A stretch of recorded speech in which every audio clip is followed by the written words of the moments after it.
जय जगन्नाथ जय जगन्नाथ जय जगन्नाथ। आध्यात्मिक जिज्ञासा ग्रुप को महापुरुष अच्युतानंद मार्गदर्शन जो प्रश्न दि जाइथिला तो आध्यात्मिक जिज्ञासा ग्रुप रो पिला माने अति सुंदर उत्तर रखिचंती। धन्यवाद समस्त।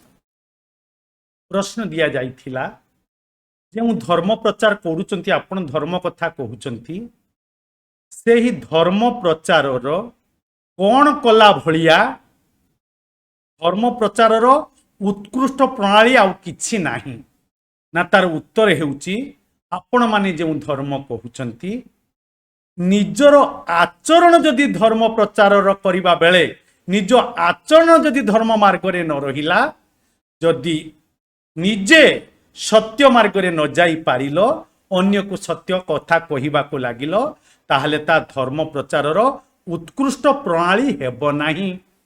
जार सत्य वाक्य सत्य मन सत्य व्यवहार सबु काले सबु सत्य वैष्णव मोहर जी उच्चारण जमिति करुथिबो आचरण भी सेमिति करुथिबो ताहले जाई धर्म प्रचार उत्कृष्ट प्रणाली हेई परिबो। ताठुआ उत्कृष्ट प्रणाली किछि नाही।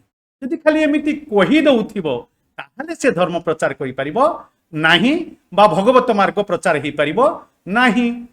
आगे से निजे सत्य रही सत्य प्रचार करू जाई शुणिबे जगतर जन सत्यरु मिले भगवान। तो उत्तर ठीक अच्छी। पुणी आज आध्यात्मिक जिज्ञासा ग्रुप को महापुरुष अच्युतानंद मार्गदर्शन प्रश्न हेउछि कि ये जो संसार रे हमको मनुष्य जन्म मिली कौन न कले ये मनुष्य जन्म मिलवाटा अति दुख और आश्चर्य घटना घटी जाए। अब ये संसार रे हमको मनुष्य जन्म कहीं दिया जाइछि वो देवता माने मध्य कहीं मनुष्य जन्म पाइबा को चाहूचंती यार उत्तर आध्यात्मिक जिज्ञासा ग्रुप रखिबा दरकार अटे। जय जगन्नाथ।